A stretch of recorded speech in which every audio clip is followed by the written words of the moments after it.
Mesdames, Messieurs, bonsoir. L'heure est à présent aux informations, mais avant, voici le sommaire.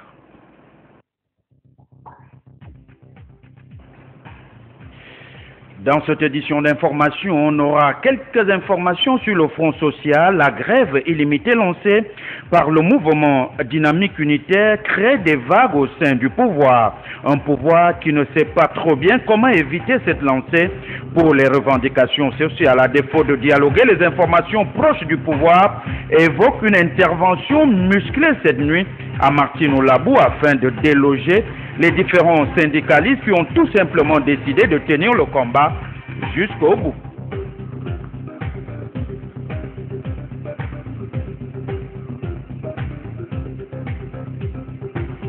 On parlera également de faits de société avec la tornade qui s'est abattue sur la capitale gabonaise dans la nuit donc de samedi à lundi. Il faut tout simplement dire que cette tornade a provoqué d'importants dégâts matériels.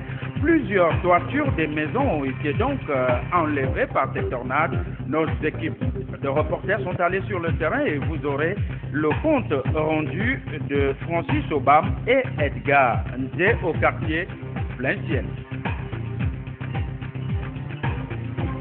On parlera également sport avec bien sûr le National Foot dans sa 3e édition de ce championnat professionnel. Il faut tout simplement dire qu'initialement prévu le samedi 21 mars 2015 dernier, ce championnat vient encore de connaître un nouveau report. Pour essayer d'en savoir davantage, nous aurons les éclaircissements dans cette édition d'information. Et toujours en ce qui concerne bien évidemment cette fois-ci le sport, on va parler de cette élection à la présidente de la Ligue nationale de football professionnel de notre pays. Ils sont donc 3 candidats sur les starting blocks. Dans cette édition d'information, on aura bien sûr l'un des candidats à la présidente de la LINAF. Il ne s'agit que Guy Bina, ancien international de football gabonais, qui veut véritablement donner un souffle nouveau à cette structure sportive qui se meurt petit à petit. Mesdames, Messieurs, vous êtes naturellement les bienvenus à cette édition d'information. En ouverture, on parle donc de faits de société. La tornade qui s'est abattue sur la capitale gabonaise dans la nuit de samedi à ce dimanche a provoqué d'importants dégâts matériels dans les quartiers et autres agglomérations, non seulement de la commune de Libreville, mais aussi des communes d'Akanda et d'Ovendo. À Libreville, au quartier Plein Ciel, exactement, plusieurs toitures ont été enlevées. Je vous invite à suivre ce reportage réalisé par Francis Obam et Edgar Nzé pour voir l'étendue des dégâts provoqués. Il est 21h, une grande pluie s'abat sur la capitale dans la nuit d'hier à aujourd'hui. Le vent qui souffle ne se calmera pas sans laisser des traces. Au quartier Plein Ciel, la toiture d'une maison est soulevée et va atterrir sur le toit d'une autre habitation.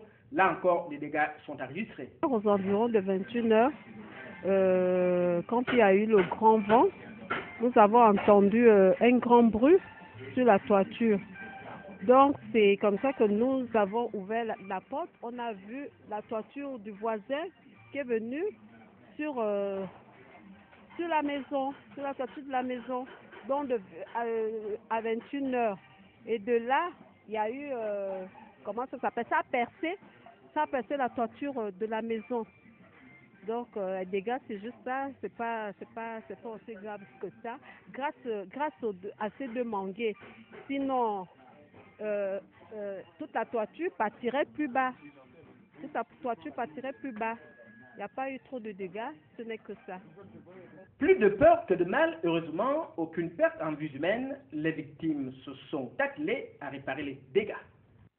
À titre de rappel, les mêmes dégâts ont été donc signalés au quartier, bien sûr, nous sommes dans la commune de Libreville, au quartier Venevois, mais aussi dans les autres communes à Kanda, au quartier Angonde Village et dans la commune d'Ovendo, au quartier Awungu.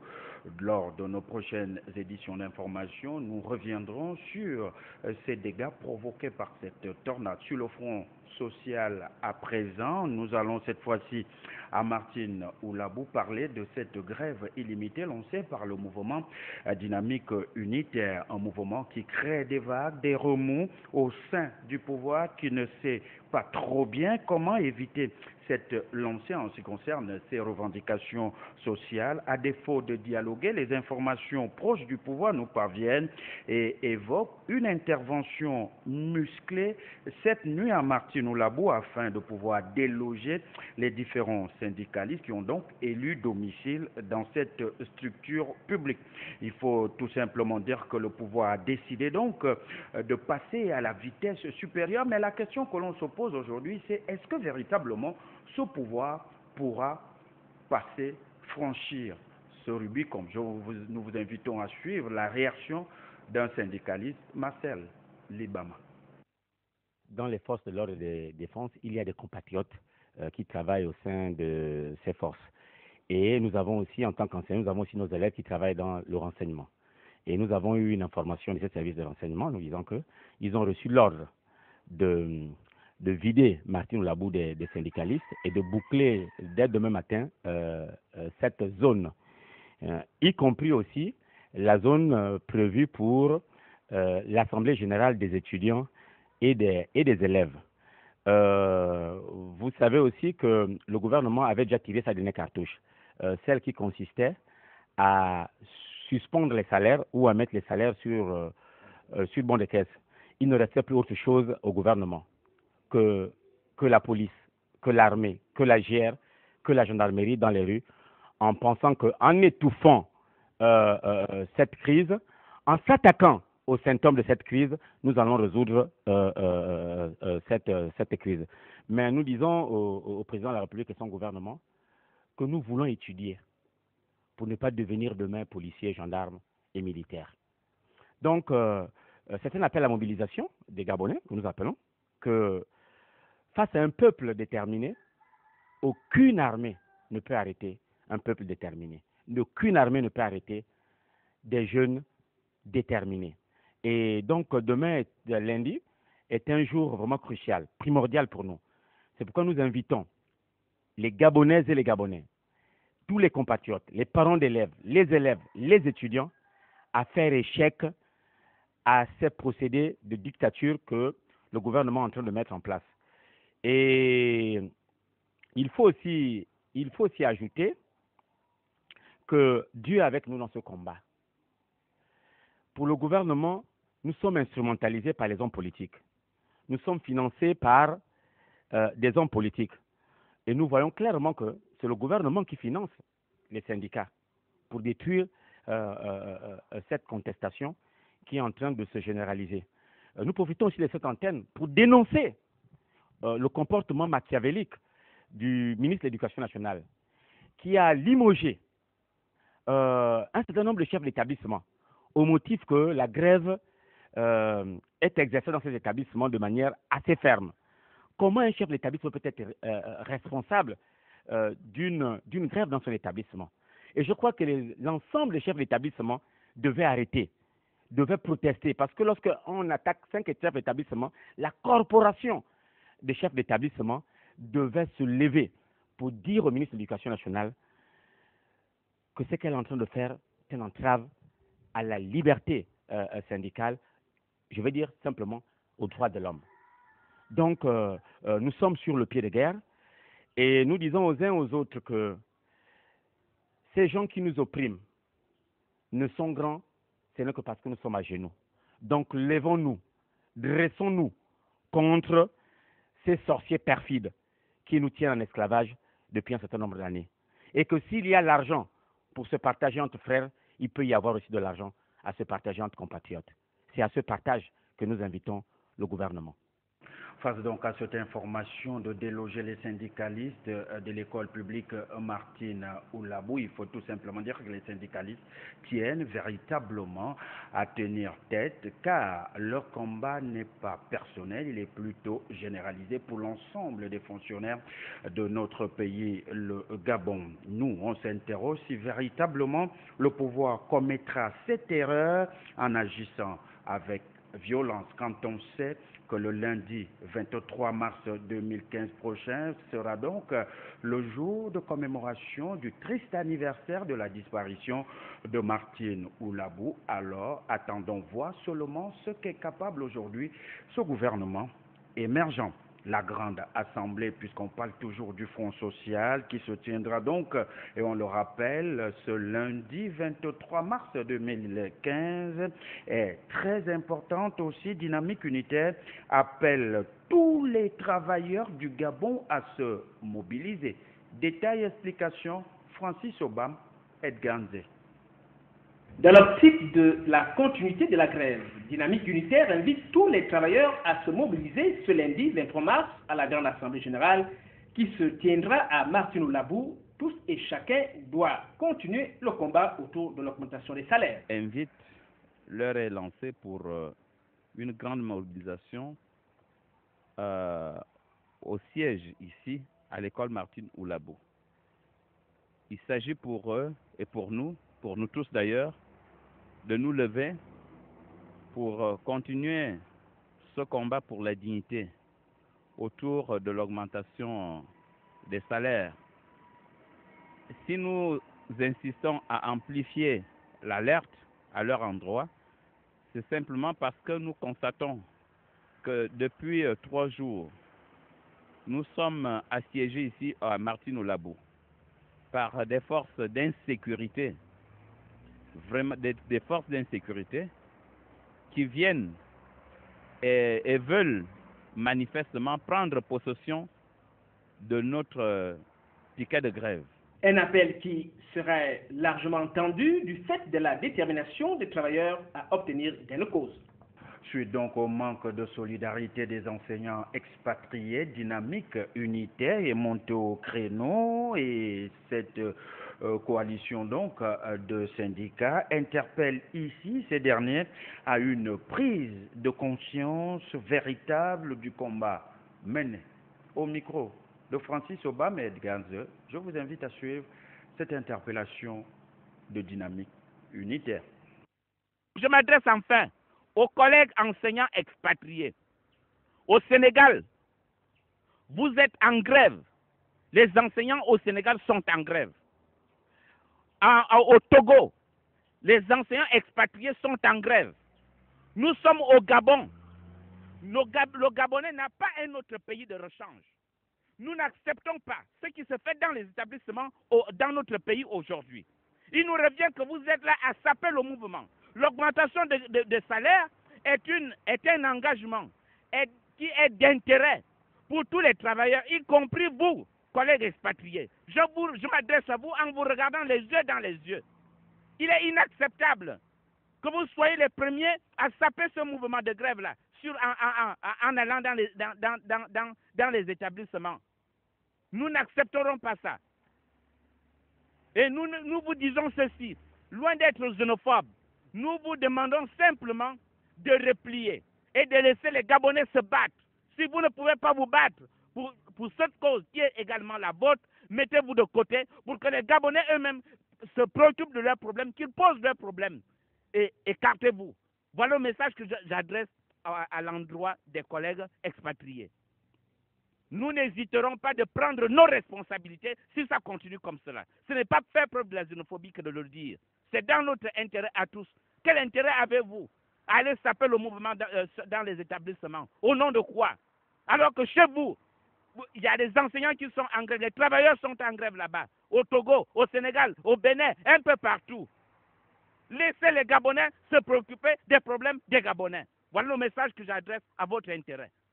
On parle du secteur éducation, les revendications actuelles, il faut le dire, il faut le marteler haut et fort, sont donc à mettre sur le compte du ras-le-bol des syndicalistes du secteur éducation qui ont visiblement excédé par les promesses non tenues par le gouvernement de la République n'ont de choix que le durcissement de la grève, que sont finalement devenues les résolutions des différents États généraux de l'éducation et États généraux qui avaient prévu bien des avancées dans le secteur éducation. Détails et explications, Patrick Serrano.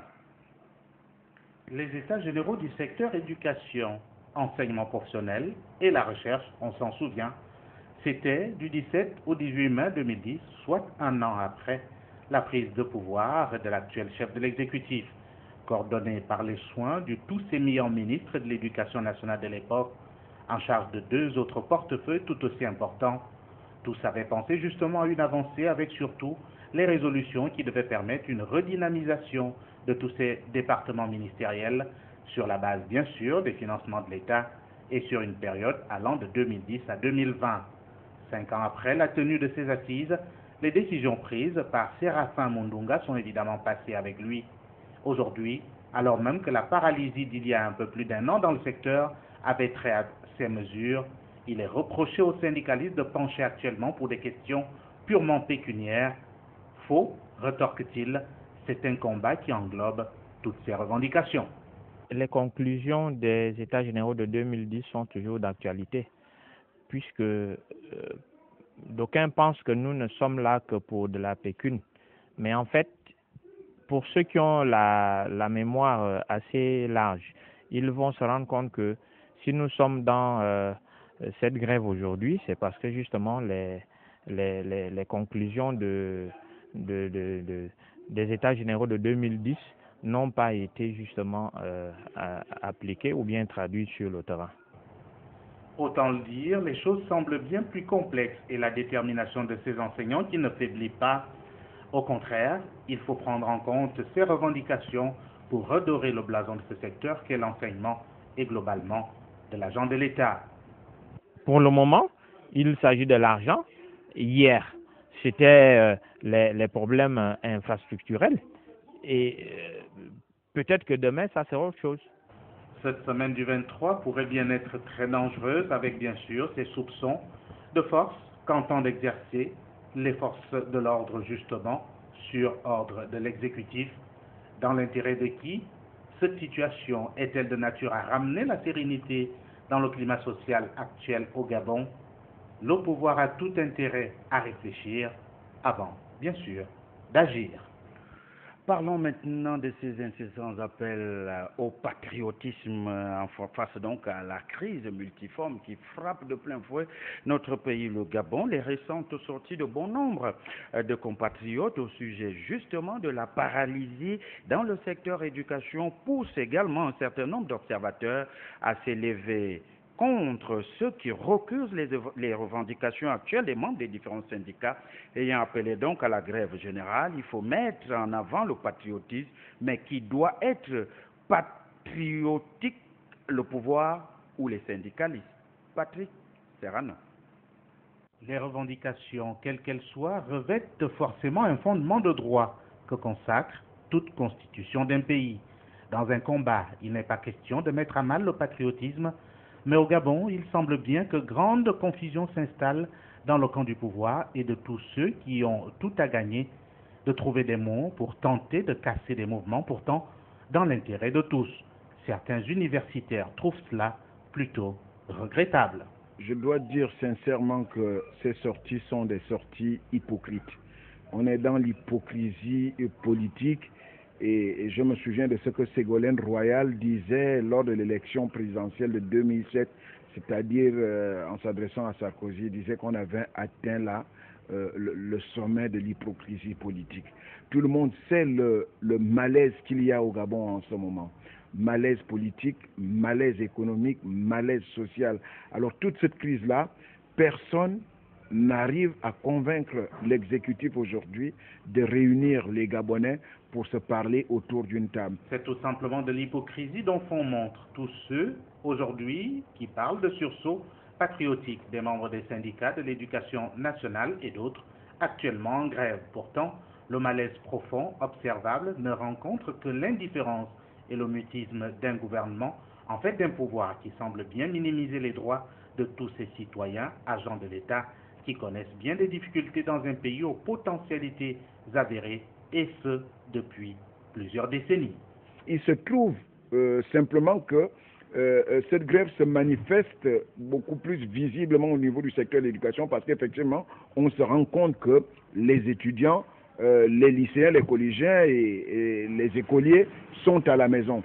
Mais au départ, on a pensé que c'était une grève qui concerne tous les agents publics de l'État à partir du moment où le président de la République avait fait la promesse d'augmenter les salaires de ces agents de l'État à travers un nouveau système de rémunération. Mais du coup, tout le monde s'est mis en grève. Les autres sont dans l'hypocrisie, c'est-à-dire ils vont dans leurs administrations respectives pour aller, comme on dit au quartier, montrer le corps, mais qu'en fait, le travail ne s'effectue pas. En somme, le pouvoir a tout intérêt à faire montre d'une grande responsabilité en faisant par exemple des propositions concrètes qui permettent une rencontre sereine entre les syndicats regroupés au sein de Dynamique Unitaire. Autrement, c'est choisir l'option d'un chaos que l'histoire ne pardonnera sans doute jamais au pouvoir actuel. Lorsque beaucoup de responsables politiques appellent au patriotisme, je ne sais pas, je pense qu'on se trompe là de définition ou bien de la notion du patriotisme. Vous ne pouvez pas comprendre qu'on demande aux enseignants de sauver l'année parce qu'il faut faire preuve, il faut faire montre d'un certain patriotisme. Mais au même moment, vous avez, par exemple, selon les révélations faites par Mediapart, la famille Bongo qui s'apprête à se partager près de 400 milliards de francs CFA. Si vous prenez 53 héritiers de la famille Bongo, vous prenez les 300 milliards et quelques, en tout cas vous prenez chiffreront les 400 milliards, vous divisez par 53, le moins, l'héritier qui aura reçu le montant le moins élevé aura au bas mot 5 milliards de francs. On parle environnement à présent pour la réalisation du plan de travail annuel 2015 du projet financé par le Fonds pour l'environnement mondial à travers la Banque mondiale et l'Agence nationale des parcs nationaux qui bénéficient de plus de 967 millions de francs CFA, tandis que la Direction générale de l'environnement s'adjuge près de 549 millions en ce qui concerne bien évidemment l'entretien et la protection des zones humides au Gabon. Quelle analyse peut-on faire en fonction de ces subventions qui arrivent dans le secteur environnement visant beaucoup plus la protection des zones humides? Reportage.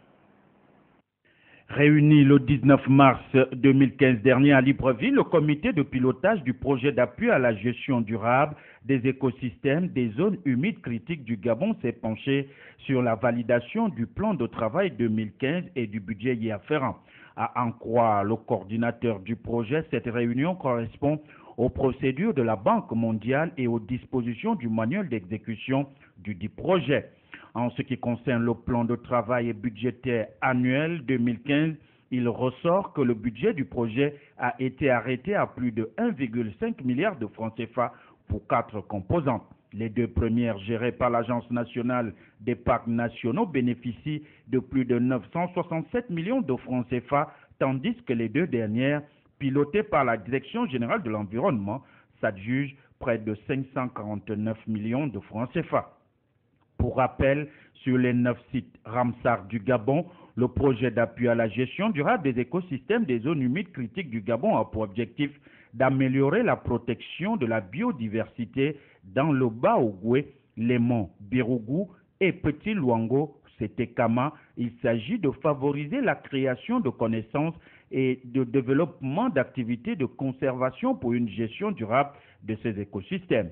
Appuyé par le Fonds pour l'environnement mondial à travers la Banque mondiale, ce projet bénéficie de 7,5 millions de dollars, environ 3,75 milliards de francs CFA. Il vise à accompagner notre pays, le Gabon, dans la mise en œuvre effective de sa politique de gestion durable et rationnelle de ces zones humides prioritaires. Les zones humides sont des écosystèmes critiques qui soutiennent la croissance à long terme, en plus de représenter une partie importante de la richesse naturelle et de contribuer à la santé et au bien-être des êtres humains. On parle toujours de la crise multiforme qui frappe de plein fouet notre pays, le Gabon, avec cette actualité de certaines ONG au Gabon. Il s'agit donc de Croissance Saine Environnement.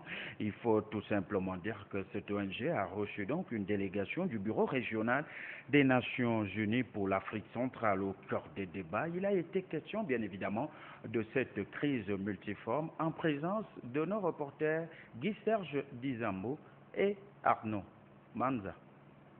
Le Bureau régional des Nations Unies pour l'Afrique centrale dans les locaux de Croissance Saine Environnement.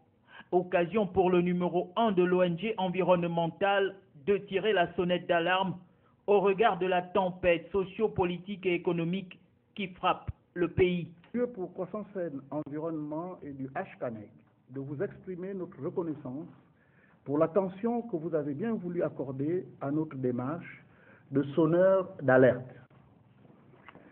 À un moment où nous considérons avec de nombreux Gabonais, les amis du Gabon et d'autres observateurs privilégiés, que notre pays est gagné chaque jour par un climat général qui annonce des périls.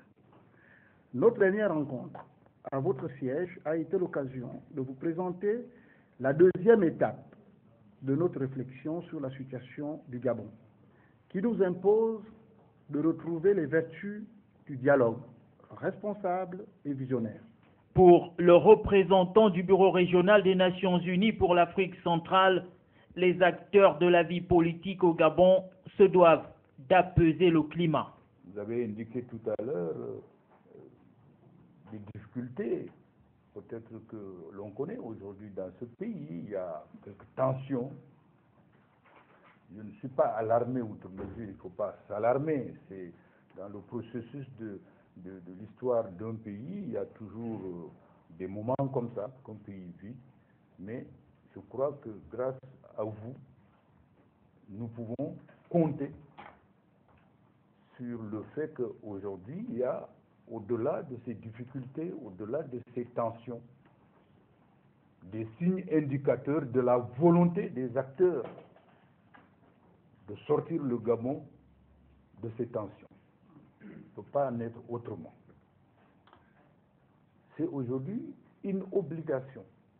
À l'heure où la sous-région est en proie à des troubles et d'autres menaces terroristes, Croissance Saine Environnement réaffirme sa détermination à ne pas accepter la fatalité des vieux démons prêtés à l'Afrique et donc au Gabon. Au cours donc de cette rencontre, plusieurs thématiques ont été abordées avec, bien sûr, le Haut Conseil des acteurs non étatiques du Gabon au sujet donc du projet de fer de Belinga. Il faut tout simplement dire que ces acteurs se sont prononcés alors même que l'État gabonais avait annoncé d'avoir racheté ce projet aux Chinois. Le Haut Conseil reste tout à fait sceptique par rapport à cette annonce du gouvernement émergent. Je vous invite à suivre cette réaction. Sur un tout autre plan, le Haut Conseil des acteurs non étatiques interpelle le gouvernement sur le projet Belinga. En effet, il nous est revenu que le gouvernement aurait accepté de rembourser la partie chinoise pour prendre le dit contrat.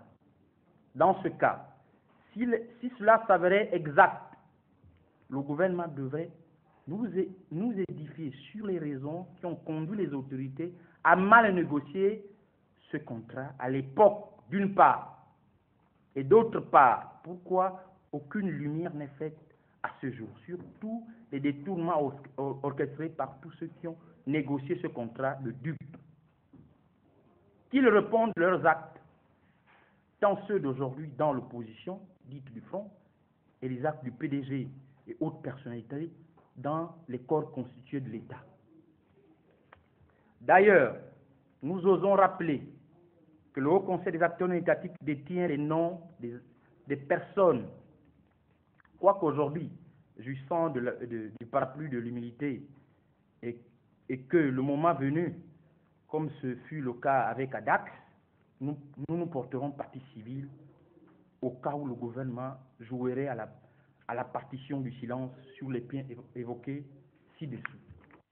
Après donc le cas du fer de Bilinga, il a été question aussi du cas Olam. Qu'en est-il véritablement aujourd'hui dans notre pays lorsqu'on évoque le groupe Olam? La question, on le rappelle, était également au cœur de ce discours donc du Haut Conseil des acteurs non étatiques de notre pays, le Gabon. Quelle lumière faire sur la situation du groupe Olam? Si ce n'est que le comité de pilotage du projet Mouila 3 soit élargi à la société civile gabonaise locale pour d'une part le suivi du consentement libre, informé et préalable et des contrats passés entre les populations riveraines et communautés villageoises. Intègre bien les partages justes et équitables des avantages issus de l'utilisation de leurs terres agricoles et ancestrales. Et d'autre part, pour que le suivi environnemental et social des études de faisabilité et du plan de gestion environnementale sociale soit fait pour le bien-être des populations riveraines, afin d'éviter les méthodes mafieuses d'accaparement des terres par la spéculation foncière. Pour sortir donc de cette rencontre, il faut tout simplement dire que le Haut Conseil des acteurs non étatiques du Gabon est revenu sur l'observatoire d'Areva en évoquant également des comportements racistes et discriminatoires observés et observables aujourd'hui au sein du groupe Eramet Komilog.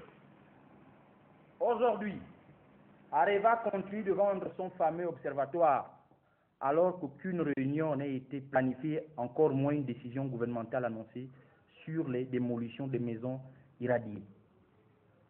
Alors, Monsieur le Premier ministre, Monsieur le ministre en charge de l'environnement, Monsieur le ministre en charge des mines, à quand une réunion pour évaluer la faisabilité réelle de cet observatoire mis en place par Areva? Concernant le couple Eramet Komilog, le Haut Conseil des acteurs non étatiques du Gabon, HCANEG, interpelle le ministre en charge de l'industrie et le ministre de l'économie de faire toute la lumière sur le comportement raciste et discriminatoire qui touche l'équipe managériale de la Komilog, en annulant unilatéralement les contrats signés par les PME et entreprises gabonaises au détriment de celles occidentales, à l'instar de la COLA. On parle politique à présent, on va se focaliser sur le mouvement des jeunes de l'Union nationale, le mouvement qui a entamé depuis quelques mois déjà une tournée interquartier, des rencontres de proximité qui visent véritablement à sensibiliser les jeunes qui représentent aujourd'hui 70% de la population gabonaise. Quel bilan peut-on faire à mi-parcours donc de cette campagne lancée par le coordonnateur général de ce mouvement des jeunes de l'Union nationale? Je vous invite à suivre ce reportage. Les responsables du mouvement des jeunes de l'Union nationale depuis plusieurs semaines ont entamé dans les différents quartiers des communes de Libreville, d'Akanda et d'Ovendo des séries de causeries.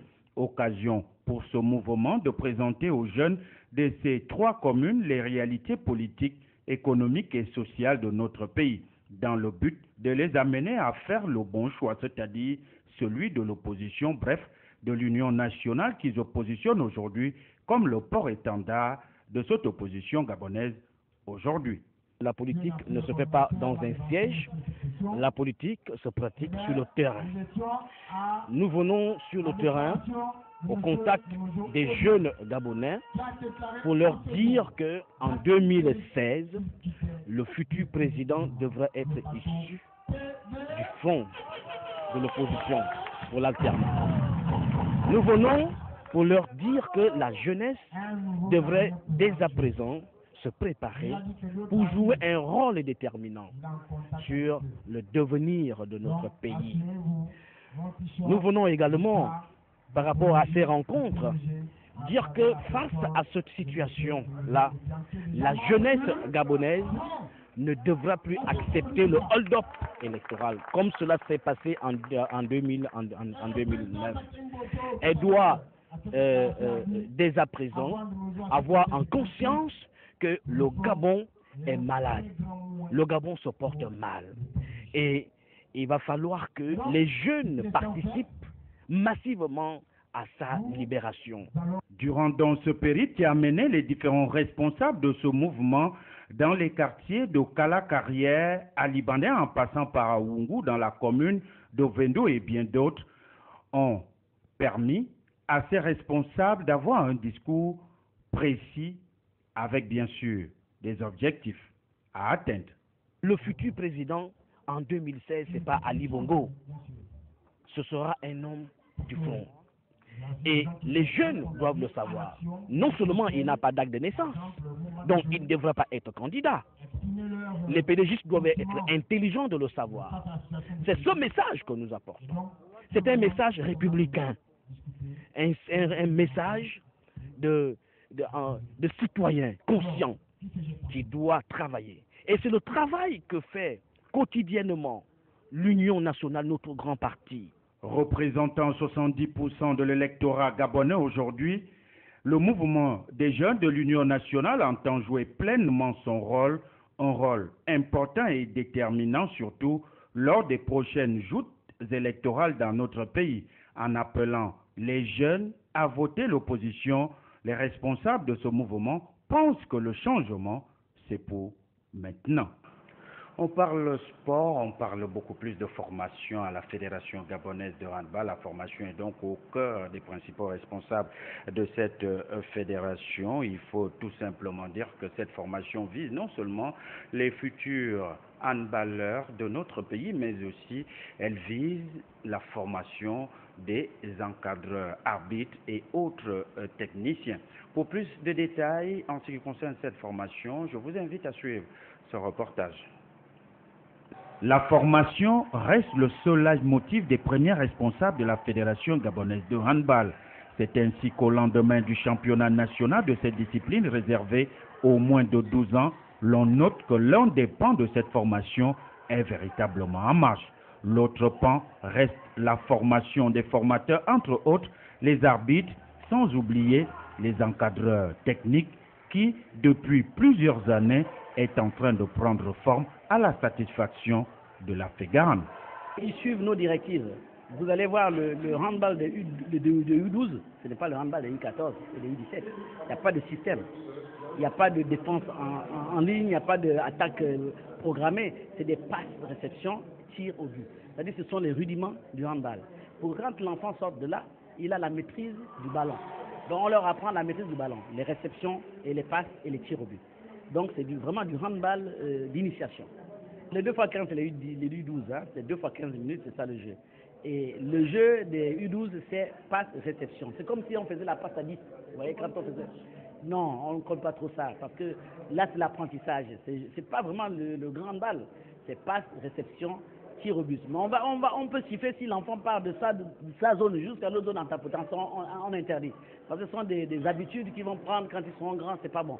Donc c'est passe à 10, tir et défense, c'est tout.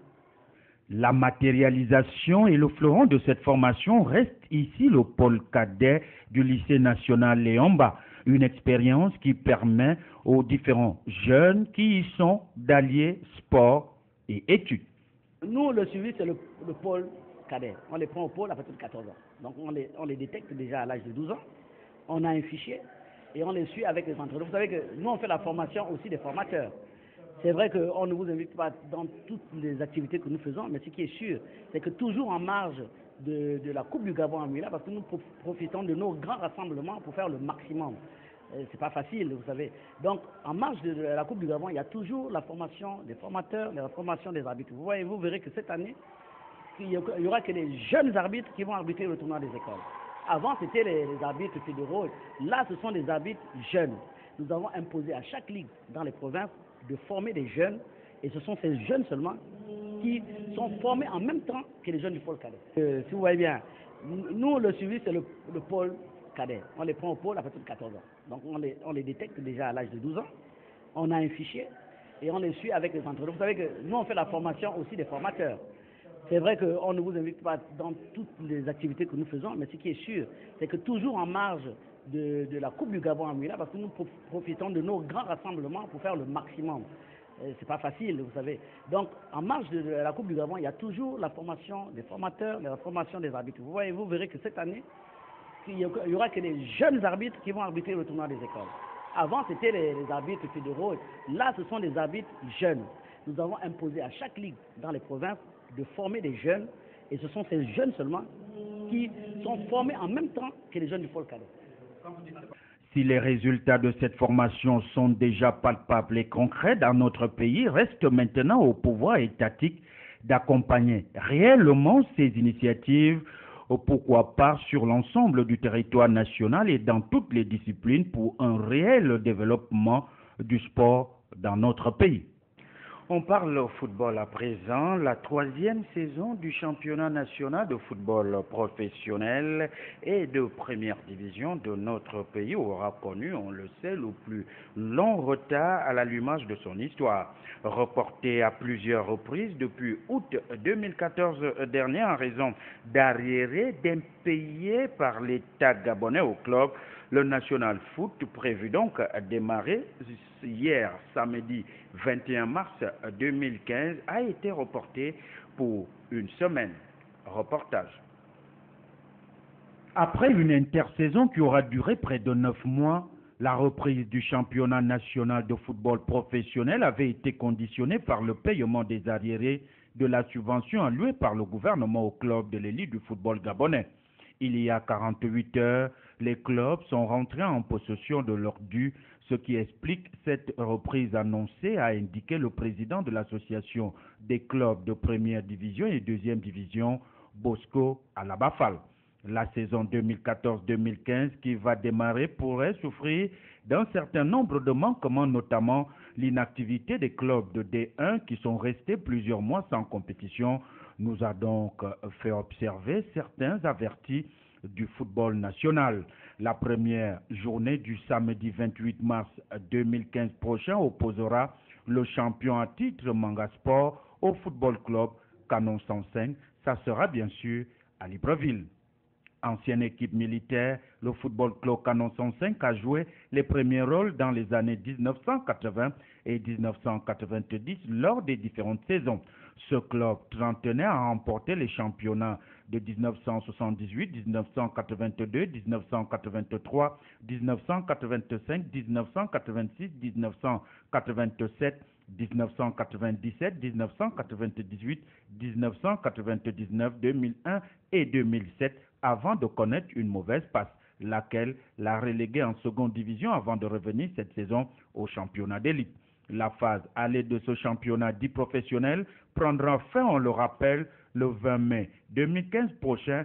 La deuxième partie, quant à elle, s'achèvera le 26 juillet 2015.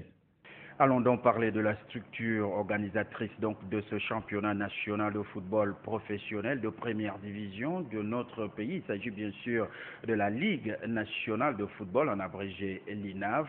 L'on parle d'élection à la présidente de cette structure. Sur les starting blocks, on a donc 3 candidats qui s'affrontent puisque la campagne a commencé. Nos équipes ont suivi la campagne, le lancement de la campagne d'un des candidats, Guy Mbina.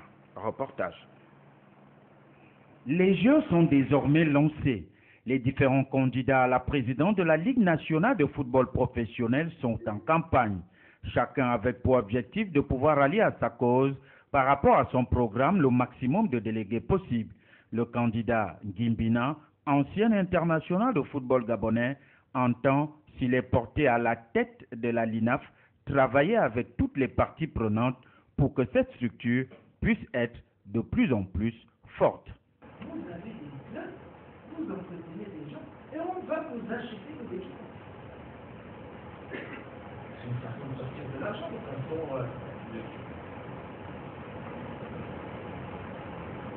Pourquoi est-ce qu'on va acheter des équipements avec le club autonome? Moi j'ai mon équipe. Je choisis l'équipementier de mon choix. Je vais aller chez moi, je ne vais pas décider. Vous allez couper ça? D'accord. J'achète Adidas. J'achète Nike. Je choisis. On va demander, est-ce que Thierry, le président de la Ligue nationale de football en France, achète les maillots du Paris Saint-Germain? achète des maillots de Marseille. Non. Et puisqu'on peut copier, bon sang, essayons de copier au moins. En France, on fait comment? On fait comme ça. On prend, on a même fait ici. On essaie de tropicaliser ça. Guimbina, qui se voit déjà à la tête de la Ligue nationale de football professionnel, veut et entend donner au football gabonais ce que ce football lui a donné. Tout ce que vous avez vu dans le reportage là, c'est le football qui m'a donné ça.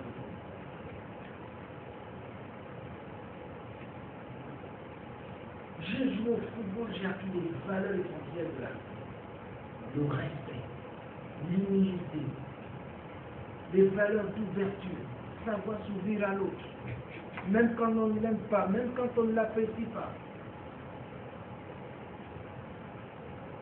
La remise en question permanente. Oui, ça je l'ai appris au football. Démarré depuis 48 heures maintenant, la campagne continue jusqu'au 27 mars 2015 prochain à minuit. Jusqu'ici, chacun des candidats a encore le temps de faire rallier à sa cause le maximum de délégués. Vivement que le meilleur gagne. Point final de cette édition d'information. Merci à vous de l'avoir regardé et suivi. Il ne me reste plus qu'à vous souhaiter donc une douce et agréable nuit à tous. À demain.